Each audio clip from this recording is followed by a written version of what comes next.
तो प्यारे बच्चों, कैसे हैं आप लोग? आई होप सब अच्छे होंगे। चलिए, तो हम लोग आज देखते हैं कि नया टॉपिक। हम लोग का जो टॉपिक हो चुका था वो एनी पॉइंट पे इलेक्ट्रिक फील्ड कितना होता है वो हो चुका था। ठीक है, तो हम लोग आज एक नया टॉपिक देखते हैं। अच्छा, एक बात का ध्यान रखेंगे बच्चों कि हम बार बार इस बात को क्यों दोहराते हैं कि हमेशा आप हमेशा एक बात का ध्यान रखिए, रिवीजन करते रहेंगे। स्लो स्लो ही चल रहा है हर चीज़, लेकिन बच्चों ये तेज़ भी होगा, ठीक है, लेकिन क्या आपको पैनिक भी नहीं होना है, आपको धैर्य भी रखना है और सब कुछ को लेके चलते रहना है। कुछ बच्चे पैनिक हो रहे हैं, लेकिन ऐसा बिल्कुल नहीं करना है। सबका कोर्सेज छूट रहा है, सब बच्चे परेशान हैं, सिर्फ आप नहीं, अच्छे अच्छे इंस्टीट्यूट, अच्छे अच्छे यूनिवर्सिटी के बच्चे परेशान हैं। तो ज़्यादा पैनिक आप ना हो। बस आप एक बात ज़रूर सोचें कि सर ने जिम्मेवारी हमारी ली है, तो सर हमारी अपनी जिम्मेवारी को ज़रूर पूरा करेंगे। तो हम हैं आपके लिए और आपको बेस्ट चीज़ प्रोवाइड कर रहे हैं और लगातार प्रोवाइड कर रहे हैं। थोड़ा धीरे धीरे आ रहे बच्चों, लेकिन अच्छी चीज़ें आने में समय लगती है। थोड़ा सा समय तो लगता है, ये जितना आसान आप लोग समझते हो उतना आसान चीज़ें नहीं होता बच्चों।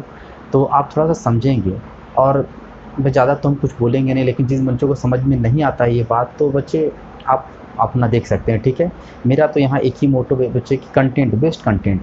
हमको नहीं लगता है कि हमारे एरिया में अभी यूट्यूब के इतिहास में ऐसा तो नहीं हुआ है। कुछ कुछ लोग तो बना रहे हैं, लेकिन हम लोग कंटिन्यू बना रहे हैं और बेस्ट कंटेंट। और एक ऐसा आपको प्लेटफॉर्म मिला है हमारे थ्रू, जिसमें क्या है कि फिज़िक्स का हर एक टॉपिक बारीक से आपको हम बताएँगे और ये वादा करते हैं कि हमेशा बारीक से बताते रहेंगे।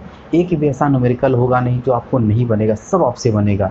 आपको हम हर तरह का चीज़ प्रोवाइड करवाएँगे। ठीक है, तो चलिए हम लोग आज का टॉपिक पहले देख लेते हैं, फिर हम लोग बातें करते हैं। ठीक है, तो चलिए बच्चे स्टार्ट करते हैं। ठीक है, तो बच्चों आज का जो हमारा टॉपिक है वो टॉपिक है क्या?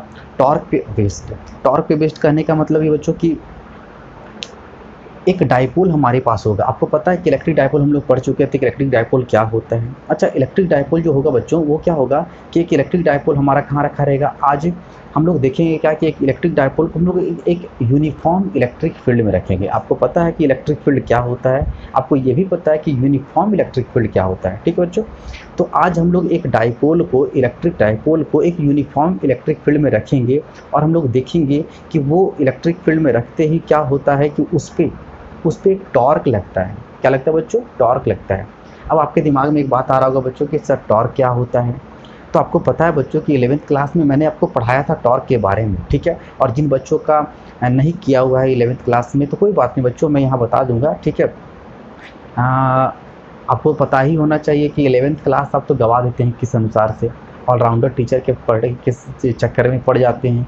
एक ऐसा टीचर जो सब कुछ पढ़ा दे रहा है आपको, इंग्लिश, हिस्ट्री, ज्योग्राफी, मतलब कि आपको साइंस छोड़ के बाकी हर चीज़ पढ़ा देता है। मतलब कि अगर साइंस से स्टार्ट किया जाए, आप उससे पूछेंगे सर हमको ये पढ़ना, तो वही आपको पढ़ा देता है। तो ऐसे चक्कर में आप पढ़ के क्या कर दिए अपना कि अपना सारा 11th आप बर्बाद कर देते हैं। आपको काफ़ी सारा चीज़ दिखाएंगे। बहुत बच्चे को वेक्टर में दिक्कत हो जाता है। तो एक्चुअली क्या है ना कि वो सब चीज़ें जो है आपको 11th में पढ़नी थी, लेकिन कोई बात नहीं, अगर आप मेरे पास आ गए हैं तो आप एकदम बेफिक्र होकर रहिए। आपको हम एक एक चीज़ सिखा देंगे, आपको कभी ऐसा नहीं लगेगा कि फिजिक्स में आपको दिक्कत हुआ है। ठीक है, तो चलिए बच्चों आज हम लोग स्टार्ट करते हैं। क्या अब ये एक नया टॉपिक में क्या टॉर्क, बोले पहले समझते हैं टॉर्क है क्या। देखिए बच्चों, टॉर्क समझने से पहले आपको ये समझना पड़ेगा कि टॉर्क एक ऐसा फिजिकल क्वांटिटी है जो किसी बॉडी पे लग जाए। टॉर्क एक ऐसा फिजिकल क्वांटिटी है जो किसी बॉडी पे अगर लग जाए तो वो बॉडी को रोटेट कर देता है। क्या कर देता है बच्चों? रोटेट कर देता है। अब आपको एक चीज़ समझ में आता होगा कि कोई बॉडी रोटेट करना, इसका मतलब ये होता होगा कि ज़रूर उस पर कुछ फोर्स लगता होगा।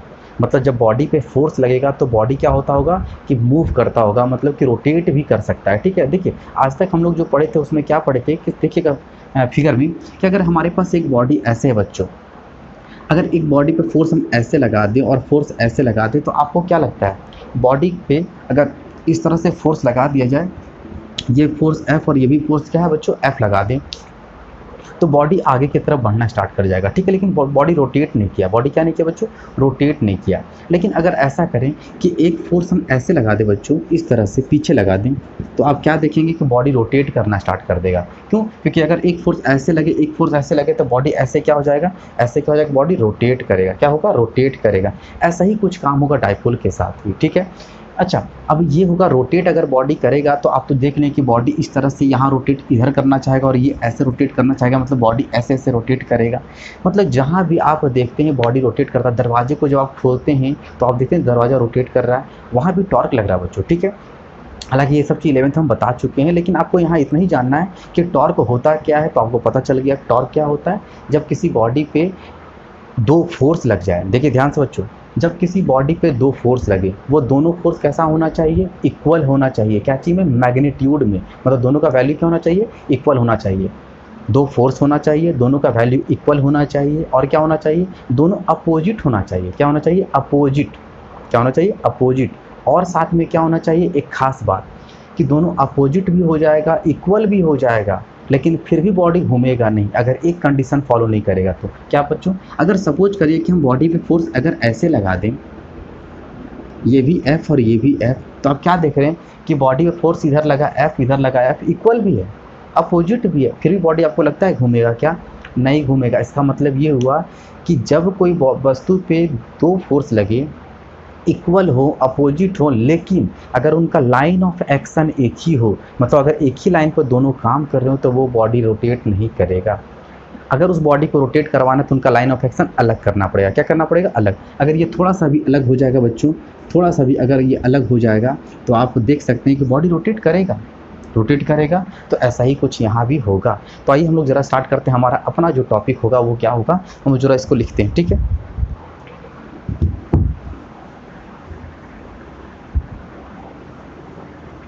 तो पहले क्वेश्चन लिखते हैं बच्चों कि क्वेश्चन क्या हो जाएगा। ये तो सबसे बहुत इंपॉर्टेंट क्वेश्चन है, इस बार आपका हो सकता है एग्जाम में पूछा जा सके, ठीक है बच्चों। 3 मार्क्स में आएगा, जब भी आएगा तो ये 3 मार्क्स में आएगा। क्वेश्चन क्या बनेगा बच्चों, derive an expression for torque acting on an electric dipole. Derive an expression for torque acting on an electric dipole placed in a uniform electric field।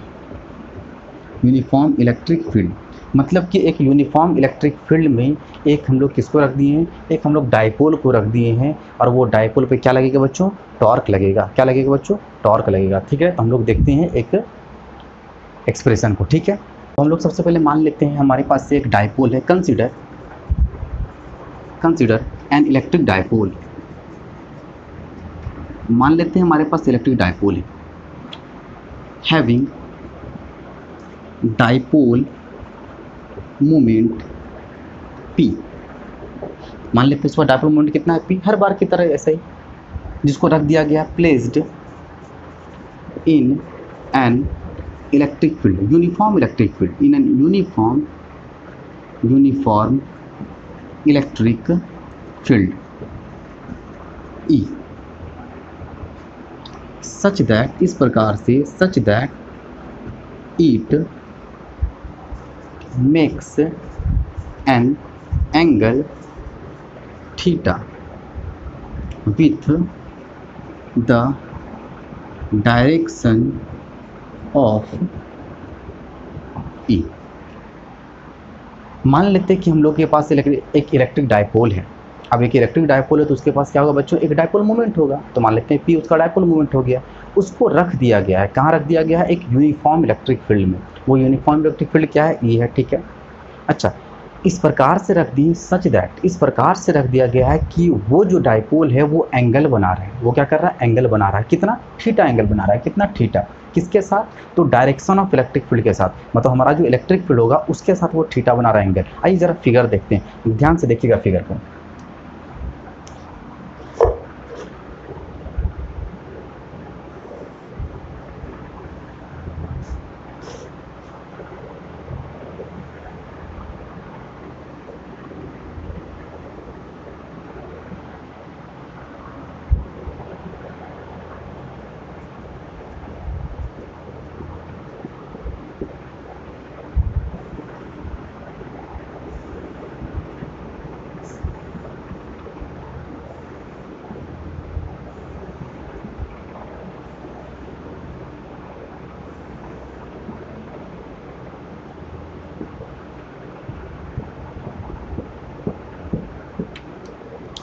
हम लोगों ने क्या किया, सबसे पहले इलेक्ट्रिक फील्ड हम लोगों ने क्रिएट कर लिया। इलेक्ट्रिक फील्ड कैसे क्रिएट किया, हमारे पास एक प्लेट होगा पॉजिटिव, उसके बाद एक प्लेट होगा नेगेटिव। इस प्लेट पर पॉजिटिव चार्ज रखा हुआ है तो उस प्लेट पर क्या नेगेटिव चार्ज है, तो उसके बीच में क्या क्रिएट हो जाएगा, इलेक्ट्रिक फील्ड। वो भी कैसा, यूनिफॉर्म इलेक्ट्रिक फील्ड। ठीक है, यूनिफॉर्म इलेक्ट्रिक फील्ड बन गया। अच्छा, अगर ये यूनिफॉर्म इलेक्ट्रिक फील्ड है तो उसका डायरेक्शन इधर है, तो ऐसा हो जाएगा, ये ऐसे जा रहा है, क्योंकि इलेक्ट्रिक फील्ड हमेशा पॉजिटिव से नेगेटिव की तरफ जाता है। आपको पता है, पॉजिटिव से नेगेटिव की तरफ, इसलिए पॉजिटिव से निकल रहा है और नेगेटिव की तरफ जा रहा है, तो ये आप डायरेक्शन देख सकते हैं। ठीक है, अब इसमें हम लोग एक डाइपोल को रखते हैं।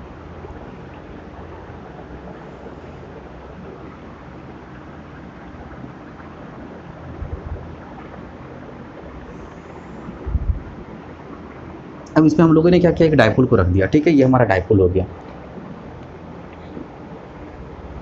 अगर ये हमारा डाइपोल हो गया तो ये डाइपोल एंगल ही बना रहा होगा। कितना एंगल बना रहा है, तो ये डाइपोल, सबसे पहले ये डाइपोल अगर हमारा है तो ये डाइपोल पर क्या होगा, एक यहाँ सेंटर हो जाएगा। अच्छा, आपको पता है कि डाइपोल मूवमेंट का डायरेक्शन हमेशा क्या होता है, नेगेटिव टू पॉजिटिव। अगर ये हमारा ए है, ये हमारा बी है, तो यहाँ पे अगर माइनस क्यू चार्ज होगा तो यहाँ क्या हो जाएगा, प्लस क्यू चार्ज। यहाँ क्या हो जाएगा, प्लस क्यू चार्ज। क्लियर है एकदम। अच्छा, तो इसका जो डाइपोल मोमेंट कितना हो जाएगा, इसका डाइपोल मोमेंट हो जाएगा, मान लेते हैं ये सेंटर अगर हो गया तो इसका डाइपोल मोमेंट कितना हो जाएगा बच्चों, पी हो जाएगा, डाइपोल मोमेंट पी।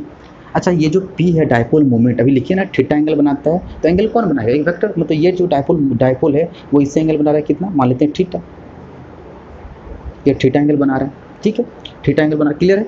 ये जो है इससे एंगल कितना बना रहा है, थीटा एंगल बना रहा है। अब बच्चों देखिए ध्यान से, आपको पता होना चाहिए, यही कंसेप्ट आपका काम करेगा। क्या कंसेप्ट काम करेगा, आपको मालूम बच्चों कि जब किसी इलेक्ट्रिक फील्ड ई में अगर कोई चार्ज क्यू आ जाए तो उस पर एक फोर्स लगता है। याद करिए पुराना चीज़, जब किसी इलेक्ट्रिक फील्ड ई में अगर किसी चार्ज क्यू को रख दिया जाए तो उस पर क्या लगता है बच्चों, फोर्स लगता है। कितना, F equal to Q E. याद आ रहा है, F equal to Q E. तो इसका मतलब कि देखिए बच्चों, ये चार्ज हमारा पॉजिटिव है, तो ये पॉजिटिव है और यहाँ नेगेटिव है, तो क्या करेगा, ये इस पर फोर्स लगाएगा, तो फोर्स लगेगा, तो ये फोर्स किधर हो जाएगा बच्चों, ऐसे फोर्स लगेगा। अच्छा, ये फोर्स कितना हो जाएगा, F इक्वल टू कितना, माइनस क्यू ई होगा। F इक्वल टू कितना हो जाएगा बच्चों, माइनस क्यू ई। क्यों हो जाएगा, क्योंकि F equal to Q E formula हो गया, लेकिन चार्ज चूंकि नेगेटिव है और आप देख पा रहे हैं कि ये फोर्स इधर लग रहा है, चूंकि ये पॉजिटिव ही नेगेटिव खींचेगा, इधर खींचेगा, तो ये फोर्स इधर लग गया। अच्छा, ये नेगेटिव क्या बता रहा है, नेगेटिव ये बता रहा है कि डायरेक्शन जो है फोर्स का, वो इलेक्ट्रिक फील्ड उधर चूंकि लग रहा है, तो डायरेक्शन इलेक्ट्रिक फोर्स का किधर है, इधर है। क्लियर है। अच्छा, यहाँ देखेंगे इस पर फोर्स कितना लगेगा, चूंकि ये नेगेटिव चार्ज है और ये होता है पॉजिटिव, तो ये इसको इधर अट्रैक्ट करेगा। अगर इधर अट्रैक्ट करेगा तो इसका जो हो जाएगा फोर्स कितना, F इक्वल टू कितना हो जाएगा, बता सकते हैं आप, प्लस क्यू ई हो जाएगा। क्या हो जाएगा बच्चों, प्लस क्यू ई। क्लियर है। इस पे प्लस क्यू ई, इस पे माइनस क्यू ई। इसका मतलब एक फोर्स इधर लग रहा है, एक फोर्स इधर लग रहा है। अगर ये दोनों फोर्स आप ध्यान से देखिए, दोनों का मैग्नीट्यूड बराबर है ना, मैग्नीट्यूड बराबर, दोनों का डायरेक्शन अपोजिट है ना, डायरेक्शन अपोजिट बच्चों। और ध्यान दीजिए कि इनका जो लाइन ऑफ एक्शन है वो भी अलग है, ये इस कोने पे लग रहा है, एक यहाँ लग रहा है, दोनों एक दूसरे के अपोजिट भी है, लाइन ऑफ एक्शन भी अलग है, और उनके बीच में एक इक्वल फोर्स भी काम कर रहा है। इसका मतलब इक्वल एंड अपोजिट फोर्सेस काम कर रहे हैं डिफरेंट लाइन पे। तो आपको बता दें बच्चों, जब किसी बॉडी पे दो इक्वल, अपोजिट और डिफरेंट लाइन पे काम करने वाला फोर्स काम करे, तब बच्चों वहाँ पे एक फोर्स का जोड़ा तैयार होता है। क्या तैयार होता है बच्चों, फोर्स का जोड़ा, मतलब अ कपल ऑफ फोर्स। और जब कभी किसी बॉडी पे a couple of force create हो जाए तो वो बच्चों क्या होगा, वहाँ पे एक टॉर्क लगेगा। क्या लगेगा, टॉर्क। और फिर वो टॉर्क को हम लोग निकालते हैं। क्लियर है। तो हम लोग कुछ लिखेंगे, तो लिख सकते हैं क्या, force on charge, force on charge plus q कितना हो जाएगा, तो लिख सकते हैं F इक्वल टू कितना, क्यू ई। बगल में लिख सकते हैं same to the direction of E, E के डायरेक्शन के सेम। अच्छा, force on charge minus q लिख सकते हैं F equal to minus q E opposite to the direction of E, E के डायरेक्शन का अपोजिट। क्लियर है। यहाँ से ये फोर्स आपका क्या हो गया। अच्छा, यहाँ लिख सकते हैं क्या, सिंस, चूंकि हम लोग देख रहे हैं since these two forces are equal and opposite, and also acting on different line of and having a different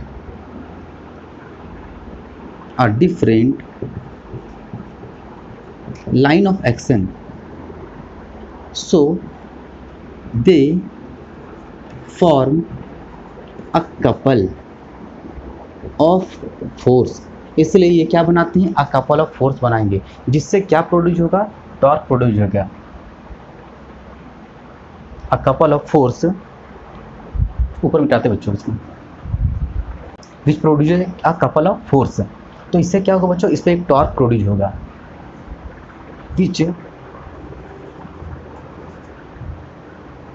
which will create a torque, जो बॉडी पे एक टॉर्क उत्पन्न करेंगे, on the dipole and try to rotate it clockwise, और उसको क्या करना कोशिश करेंगे, वो क्लॉकवाइज घुमाने की कोशिश करेंगे। क्लियर है, मतलब कि उस पर फोर्स लगे, आप देख लिए वो फोर्स से क्या प्रोड्यूस हुआ, उससे एक कपल प्रोड्यूस हुआ फोर्स का। वो कपल क्या करेगा, वो क्रिएट करेगा, एक टॉर्क क्रिएट करेगा, और वो टॉर्क से क्या होगा, बॉडी क्लॉकवाइज क्या होगा, रोटेट करेगा। अब चूंकि बॉडी क्लॉकवाइज रोटेट कर चुका है, तो आपको क्या फाइंड आउट करना पड़ेगा कि वो टॉर्क कितना है। आपसे यही पूछा है कि एक डायपोल पे टॉर्क लगता है, वो टॉर्क कितना लगता है वो हमको बताइए आप। ठीक है, तो आप देख लिए कितना लगता है सो। अच्छा, एक चीज़ और क्या देख लिया कि बॉडी पर टोटल फोर्स कितना लग रहा है। टोटल फोर्स कितना लग रहा है बच्चों, बॉडी पर टोटल फोर्स 0 लग रहा है ना 0। हालांकि आप इसको लिख भी सकते हैं और नहीं तो आप आगे भी बढ़ सकते हैं। ठीक है,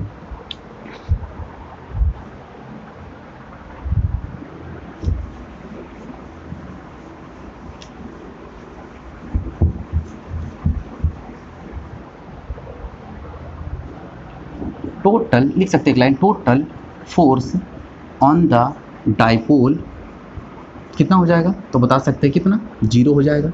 कितना हो जाएगा, 0 हो जाएगा ना, दोनों फोर्स इक्वल है, अपोजिट है, तो 0। तो याद रखिएगा, एक यूनिफॉर्म इलेक्ट्रिक फील्ड में अगर डाइपोल, बहुत इंपॉर्टेंट बात बताने जा रहे हैं, कई बार एग्जाम में आ चुका है, नीट में भी आ चुका है, दिखाएंगे क्वेश्चन आपको। नीट में क्या बहुत सारे एग्जाम में आता है ये क्वेश्चन, बहुत इंपॉर्टेंट है, आपके 1 मार्क्स में भी आ सकता है ये। अगर किसी डाइपोल को यूनिफॉर्म इलेक्ट्रिक फील्ड में रख दिया जाए तो उस पर टोटल जो फोर्स लगता है वो क्या लगता है, 0 लगता है। क्या, 0।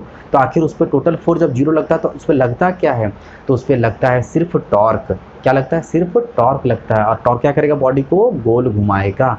ठीक है, बॉडी आगे मूव नहीं करेगा, इसीलिए टोटल फोर्स 0 का ये मतलब हुआ कि बॉडी आगे मूव नहीं कर सकता, मतलब उसमें लीनियर मोशन नहीं हो सकता। तो कौन सा मोशन होगा उसमें, सिर्फ एक रोटेशन होगा। क्या होगा, रोटेशन। जब किसी बॉडी पर टोटल फोर्स 0 काम करे तो उस पर सिर्फ अगर टॉर्क क्या काम करता है, टॉर्क काम करता है। और टॉर्क से क्या होता है, बॉडी कंप्लीट रोटेट करता है। क्या करता है, कंप्लीट रोटेट, जरा सा भी आगे पीछे नहीं जाएगा, वो क्या कंप्लीट रोटेट करेगा। वो कितना होगा जरा देखते हैं now। so magnitude of torque, तो टॉर्क का मैग्नीट्यूड कितना हो जाएगा, आपको पता होगा टॉर्क का हम लोग कैसे डिनोट करते हैं, टॉ इक्वल टू होता है। अच्छा, याद होगा आपको टॉर्क कैसे निकाला जाता है, जरा सा एक सिंपल तरीका बताते हैं। जैसे अगर एक बॉडी ये है, इस बॉडी पे एक फोर्स अगर यहाँ लग रहा है, एक फोर्स अगर ऐसे लग रहा है, अगर ये फोर्स F और ये भी फोर्स अगर F है और बीच में अगर यहाँ पर आपका सेंटर है, तो ध्यान देना टॉर्क निकालते कैसे। टॉर्क का फॉर्मूला पढ़े थे कि दोनों में से कोई भी फोर्स उठा लो, दोनों में से कोई भी फोर्स उठा लीजिए। क्यों, क्योंकि दोनों का मैग्नीट्यूड सेम है, तो दोनों में से कोई भी फोर्स उठा लीजिए। तो क्या लिखेंगे,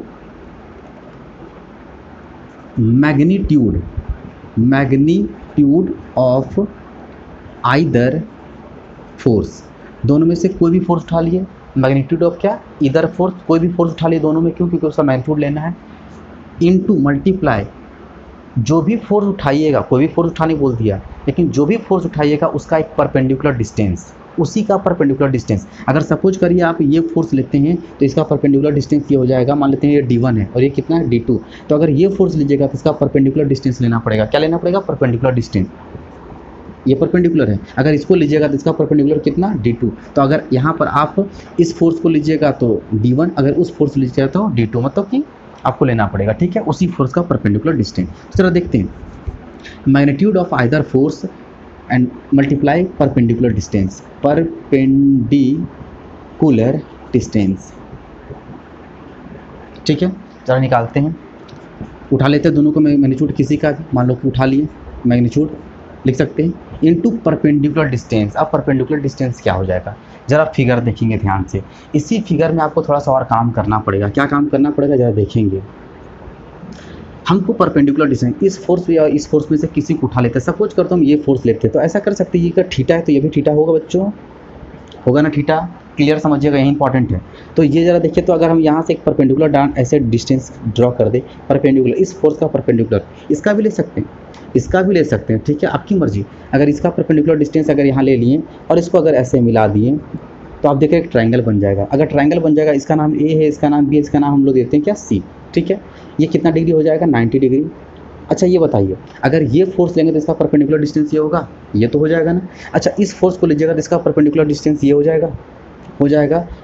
अगर इस फोर्स को लीजिएगा तो परपेंडिकुलर डिस्टेंस ये लेना पड़ेगा BC, लेकिन अगर इस फोर्स को लेते हैं तो इसका परपेंडिकुलर डिस्टेंस ये हो जाएगा, ठीक है। और आपको पता है अगर ये डिस्टेंस जो है उसी के सामने चूंकि ये वाला भी होगा, तो अगर इसको लीजिएगा तो ये लेना पड़ेगा, अगर इसको लेना लीजिएगा तो ये लेना पड़ेगा, और ये दोनों लेंथ क्या होगा, सेम होगा, होगा सेम, ठीक है। मान लेते हैं इसको ले लेते हैं, क्या ले लिए, इंटू BC।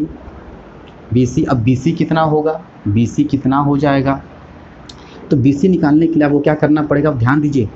अगर ध्यान दीजिएगा तो ये राइट एंगल ट्रायंगल है, एंगल के सामने वाला परपेंडिकुलर, एंगल के सामने वाला परपेंडिकुलर, कोई दिक्कत, एंगल के सामने वाला परपेंडिकुलर, ये बेस और ये हाइपोटेनस, क्लियर है। एंगल के सामने वाला परपेंडिकुलर, ये बेस और ये हाइपोटेनस हो गया। अगर ऐसा हो गया तो ज़रा देखिए, तो ये कितना होता है लेंथ, आपको पता है 2a होता है। यहाँ से यहाँ तक का लेंथ कितना होता है, 2a होता है, क्लियर है, लेंथ 2a हो गया।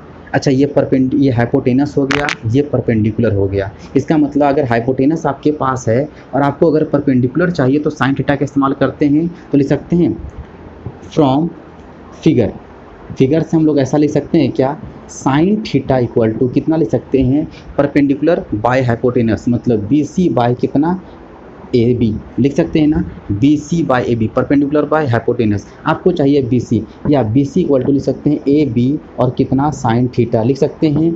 AB कितना हो गया बच्चों, AB कितना हो गया 2a, और क्या लिख सकते हैं, साइन थीटा। इसका मतलब आपको BC कितना मिल गया, आपको BC जो मिल गया वो मिल गया कितना, 2a साइन थीटा, कितना मिल गया, 2a साइन थीटा। क्लियर, एकदम क्लियर है। तो आप यहाँ इसको रख सकते हैं, इसको लिख सकते हैं, सो टॉ बराबर कितना लिख सकते हैं, आइदर फोर्स। अच्छा आइदर फोर्स आपको पता मैग्नीट्यूड कितना है, QE है, मैग्नीट्यूड QE होगा, F इक्वल टू QE था, मैग्नीट्यूड लेना, नेगेटिव पॉजिटिव नहीं, और कितना मल्टीप्लाई 2a साइन थीटा। कोई दिक्कत किसी को, क्या लिख सकते हैं, टॉ इक्वल टू, अगर ध्यान दीजिएगा तो ऐसा लिख सकते हैं क्या, Q इंटू 2a और इंटू E और कितना, साइन थीटा। कोई दिक्कत किसी को दिक्कत, कुछ नहीं, इधर उधर कर रहे हैं, खाली देख लीजिएगा।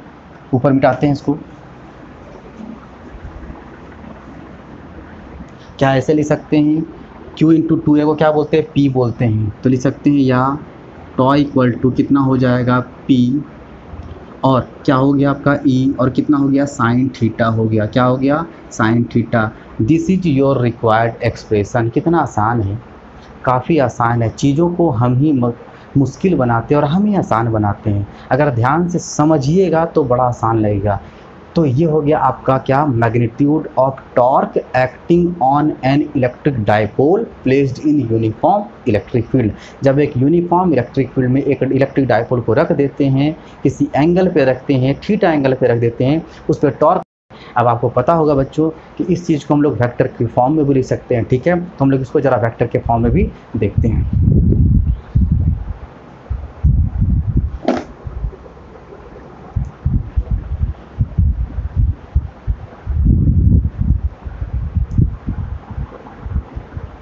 ठीक है, तो वेक्टर के फॉर्म में जरा देखते हैं बच्चों। आपको मालूम होना चाहिए बच्चों कि दो वेक्टर के बगल में अगर साइन थीटा हो, आपको पता है P is a vector quantity, clear है, P is a vector quantity, E क्या हो गया, vector quantity. Electric field vector, P vector, dipole moment vector quantity पढ़ा चुके, एक एक लाइन पढ़ा चुके हैं। अगर नहीं पढ़ते हैं तो घर आप वापस जाके उसको देखिएगा, ठीक है। आगे बढ़ने से अच्छा है पीछे की चीज़ों को रिपीट करें। कि अच्छा स्टूडेंट हमेशा आगे बढ़ने से अच्छा पीछे की चीज़ों को क्लियर करता है ताकि पीछे से क्वेश्चन ना छूटे। सब कंप्लीट करने के चक्कर में वो पीछे से क्वेश्चन छोड़ देता है, उसका पढ़ाई बेकार हो जाता है। ध्यान रखिए इस बात का। तो पी साइन थीटा आपको पता है, पी भी वेक्टर, ई भी वेक्टर, और दो वेक्टर के बगल में अगर साइन थीटा हो तो आपको पता है लिख सकते हैं टॉ इक्वल टू कितना, पी क्रॉस ई, मतलब कि दोनों वेक्टर है तो वेक्टर चढ़ेगा और बगल में चूंकि साइन थीटा होता है उनके बीच में क्रॉस आ जाता है, और दो वेक्टर का क्रॉस हमेशा आपको क्या देता है बच्चों, वेक्टर देता है। तो दो वेक्टर का क्रॉस क्या मिल गया, वेक्टर। यही हो गया आपका टॉर्क। क्लियर हो गया। चलिए आगे बढ़ते हैं और कुछ और भी देखते हैं।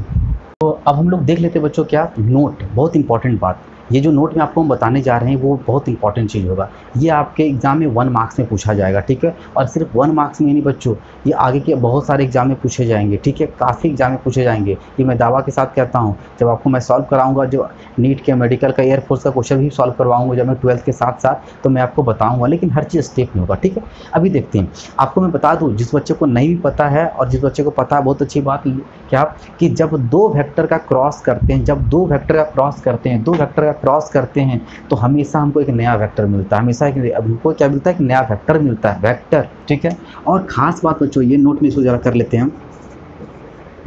खास बात ये कि ये वेक्टर इस पे भी 90 डिग्री पे होगा और ये वेक्टर इस पे भी 90 डिग्री पे होगा। मतलब जो वेक्टर आपको मिला दो वेक्टर के क्रॉस करने से, वो वेक्टर जो नया वाला मिला है वो दोनों पे परपेंडिकुलर होगा। ज़रा समझने के लिए ये करिएगा क्लियर। ये आपका मान लेते हैं इलेक्ट्रिक फील्ड था, ये आपका डायपोल था, ठीक है। ये आपका डायपोल मान लेते हैं, था ना, ये डायपोल, ये इलेक्ट्रिक फील्ड कुछ एंगल था। तो जो आपको नया मिला ना, इन दोनों को क्रॉस करने से जो नया मिला वो ऐसे मिलेगा, ऐसे मिलेगा, ठीक है। ये ऐसे, मतलब कि ये ऐसे या तो फिर इधर मिलेगा। मतलब आप क्या देख रहे हैं कि ये जो टॉर्क है ब्लू वाला, वो इस पे भी परपेंडिकुलर है और इस पे भी परपेंडिकुलर है। हमेशा दो वेक्टर का क्रॉस, हमेशा दो वेक्टर के जो कुछ भी एंगल हो सकता है, लेकिन दो वेक्टर का क्रॉस करेगा तो हमेशा एक नया वेक्टर मिलेगा, और ये वेक्टर हमेशा दोनों पे परपेंडिकुलर होगा। इसका मतलब परपेंडिकुलर होगा। तो ऐसे भी इसको हम लोग कर सकते हैं, ऐसे भी कर सकते हैं कि अगर ये हमारा ई हो गया, ये हमारा पी हो गया, तो ये हमारा क्या हो जाएगा, टॉर्क हो जाएगा। या तो हम लोग नीचे भी दिखा सकते हैं, वो डिपेंड करता है कैसे हम लोग इसको कर रहे हैं, ठीक है। ये हमारा टॉर्क हो गया, क्या हो गया, टॉर्क हो गया, ठीक है। इसका मतलब ये इस पे भी 90 डिग्री पे होगा और ये इस पे भी 90 डिग्री पे होगा। कोई दिक्कत किसी को, ठीक है। डायरेक्शन वगैरह हम लोग देख लेंगे, ठीक है। नेगेटिव पॉजिटिव देख लेते हैं। आपको पता चल गया कि दोनों 90 डिग्री पे होगा। अच्छा, इतना होने के बाद बच्चों क्लियर हो गया। अच्छा, यहाँ से एक सवाल भी नीट में आया हुआ था, हम आपको इसको बता ही देते हैं। अच्छा, जब टाइम आएगा तो बता देंगे, ठीक है। अभी ज़रा देखते हैं बच्चों, और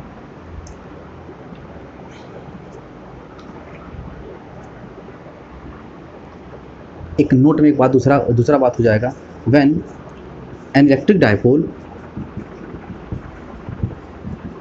is placed in a uniform electric field, then only torque acts on it, no force, no net force act on it।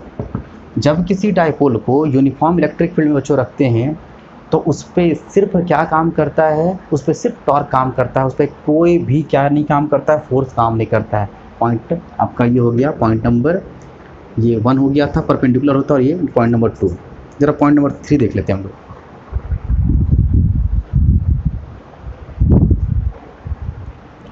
लेकिन अगर किसी डायपोल को नॉन यूनिफॉर्म इलेक्ट्रिक फील्ड में रख दिया जाए तब क्या होगा। अगर नॉन यूनिफॉर्म इलेक्ट्रिक फील्ड में रख दिया तब क्या होगा, तो when an electric dipole is placed in a non-uniform electric field, then both total torque as well as total force act on it. अगर नॉन यूनिफॉर्म इलेक्ट्रिक फील्ड में रख दिया जाए तो दोनों उस पर काम करता है। क्या दोनों, मतलब वो आगे भी बढ़ेगा और घूमेगा भी, आगे भी बढ़ेगा घूमेगा भी, लेकिन यूनिफॉर्म में सिर्फ घूमेगा। लेकिन नॉन यूनिफॉर्म में आगे ही बढ़ेगा क्योंकि अनबैलेंस फोर्स लगेगा, एक ज़्यादा एक कम लगेगा तो आगे भी खिंचाएगा और क्या होगा, गोल भी घूमेगा, मतलब कि अपने हिसाब से घूमेगा। ठीक है, तो दोनों लगता है, टॉर्क भी और टोटल फोर्स भी लगता है। क्लियर है बच्चों? ठीक है। अच्छा, ये वाला जो पॉइंट है ना, सेकंड वाला और फर्स्ट वाला, जो ये दोनों पॉइंट जो देख रहे हैं ना, वो एग्जाम में आ चुका है, अच्छे एग्जाम में, आपको 12th के भी एग्जाम में 1 मार्क्स में आ सकता है। ठीक है, अब जरा हम लोग आगे बढ़ते बच्चों।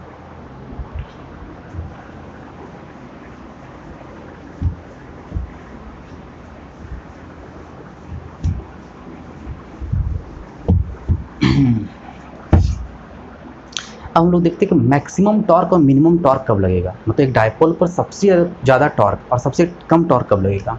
तो केस देख लेते हैं 1। अगर ऐसा हो जाए बच्चों कि इफ़ थीटा इक्वल टू हो जाए 90 डिग्री, ध्यान दीजिएगा, थीटा 90, मैक्सिमम मिनिमम कैसे पता करते हैं बच्चों, दिमाग नहीं लगाते हैं, फॉर्मूला देखिए। अगर थीटा 90 डिग्री हो जाएगा तो टॉ इक्वल टू आप क्या पढ़े, पी साइन थीटा पढ़े ना। अगर पी साइन थीटा पढ़े तो कितना, पी ई और कितना साइन, कितना 90 डिग्री, साइन 90 का वैल्यू कितना होता है 1, इसका मतलब क्या, पी बचेगा, ये हो गया मैक्सिमम। तो अगर आपको एग्जाम में पूछ दिया जाए कि मैक्सिमम टॉर्क किसी इलेक्ट्रिक डायपोल पर यूनिफॉर्म इलेक्ट्रिक फील्ड में कब लगेगा, जब वो 90 डिग्री पर इंक्लाइंड होगा, मतलब कि अगर ये इलेक्ट्रिक फील्ड ऐसे जा रहा है और डायपोल ऐसे होना चाहिए 90 डिग्री पे, तब जाके उस पर टोटल नेट मतलब मैक्सिमम टॉर्क लगेगा। ठीक है। अच्छा, मिनिमम कब लगेगा, if theta equal to 0 degree हो जाए। अगर 0 डिग्री होगा तो क्या होगा बच्चों, अगर 0 डिग्री हो जाएगा तो क्या होगा, तो उस पर आप जान सकते हैं कॉस 0 का साइन 0 का वैल्यू कितना, 0 हो जाता है। अच्छा, अगर 180 पे हो जाए तब, और 180 हो जाए तो साइन 0 का वैल्यू 0 होता है और 180 का वैल्यू 0 होता है, मतलब कि अगर वो ऐसे रहे या तो फिर उल्टा होकर के हो, जैसे कि अभी ऐसे था तो यहाँ पर आपका माइनस क्यू था और यहाँ पर क्या था, प्लस क्यू था। ठीक है, अगर उल्टा होकर रहे तो, अगर ऐसा इधर प्लस आ जाए और इधर क्या आ जाए, माइनस आ जाए, तब कितना हो जाएगा, ये आपका बनाएगा कितना, ये इलेक्ट्रिक फील्ड से 0 डिग्री बनाएगा और ये 180 डिग्री बनाएगा। तो क्या हो जाएगा, ये थीटा इक्वल टू इतना, देन टॉ इक्वल टू कितना हो जाएगा, 0 डिग्री मिनिमम। कोई दिक्कत? इसका मतलब कि आप देख लिए कि एक डायपोल का सारा कंसेप्ट देख लिया कि उसमें मैक्सिमम टॉर्क कब लगेगा, मिनिमम टॉर्क कब लगेगा, सब कुछ हमारा क्लियर हो गया। अब इस पर हम लोग एक न्यूमेरिकल देख लेते हैं। ठीक है, कि इसका न्यूमेरिकल एनसीईआरटी का कैसा है। ठीक है, तो हम लोग आगे न्यूमेरिकल देखते हैं। ठीक है, तो आइए बच्चों हम लोग एक न्यूमेरिकल देख लेते हैं।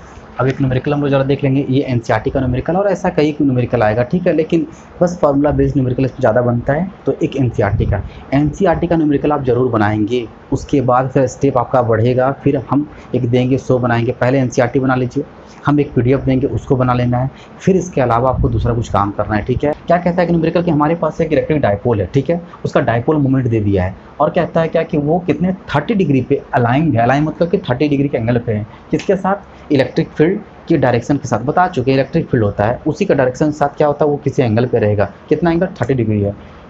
इलेक्ट्रिक फील्ड का वैल्यू कितना है, तो देखिए न्यूटन पर कूलम्ब से पहचान के इलेक्ट्रिक फील्ड दिया हुआ है। बताइए कि उस पर टॉर्क कितना काम कर रहा है, लेकिन क्या पूछा, उसका मैग्नीट्यूड पूछा टॉर्क का। ठीक है, आइए सबसे पहले गिवन क्या दिया हुआ है, वो दिया हुआ है P इक्वल टू कितना, तो 4 × 10 पावर कितना, -9 कूलम्ब मीटर। ठीक है, थीटा इक्वल टू कितना दे दिया है, 30 डिग्री। फिर क्या दे दिया, E इक्वल टू कितना दे दिया है, 5 × 10 पावर कितना, 4 न्यूटन पर कूलम्ब। आप ध्यान से देखिए, सब एसआई यूनिट में है, कोई लफड़ा नहीं, आगे बनाओ ना। हम लोग जानते हैं क्या, टॉ इक्वल टू क्या होता है, P E sine theta, magnitude इसी फॉर्मूले से निकलता है। ठीक है, ज़रा पुट करके देख लेते हैं कितना हो जाएगा। पी कितना दिया हुआ है, 5 × 10 पे पावर कितना, सॉरी हाँ, 4 × 10 पावर कितना, -9 मल्टीप्लाई कितना, ई का वैल्यू कितना, 5 × 10 पे पावर कितना, 4 इंटू कितना, साइन 30 डिग्री। साइन 30 का वैल्यू पता ही होगा सबको, 5 × 10 पावर 5, साइन 30 का वैल्यू 1/2। कोई दिक्कत किसी को, कट कर दीजिए, कितना आ जाएगा, 2 टाइम्स में कट कर गए, कितना हो गया, 5 × 2 = 10 हो गया, इंटू 9 4 -9 4 पावर जुड़ते हैं, कितना हो जाएगा, 10 पावर कितना, -5। ज़रा सॉल्व कर दे, 10 पावर कितना हो जाएगा, -4, इसका पावर 1, इसका -5। ठीक है, क्या आ गया आपका, आपको पता है टॉर्क क्या होता है, force into perpendicular distance. Force का होता है न्यूटन और डिस्टेंस का होता है मीटर, तो न्यूटन मीटर क्या हो गया आपका आंसर। क्लियर? बहुत आसान है, ठीक है। और भी न्यूमेरिकल आपको देंगे, लेकिन पहला क्या करेंगे, आप एनसीईआरटी के न्यूमेरिकल्स को सॉल्व करेंगे, बाकी आप दूसरे किताब को फिर हम बताएंगे, ठीक है। तो चलिए आज के लिए इतना ही, इतना सॉल्व करेंगे और फिर तुरंत आपको वीडियो मिलेगा, ठीक है। किसी को टेंशन नहीं लेना है और थोड़ा धैर्य रखें, स्टूडेंट हैं, धैर्य रखिए, हम लोग हैं आपके लिए लगे हुए हैं, ठीक है। धैर्य रखिए और जिसमें धैर्य नहीं है वो भी धैर्य रखिए, ठीक है। कोशिश करिए, ठीक है। चलिए हम लोग नेक्स्ट वीडियो में मिलते हैं, ठीक है।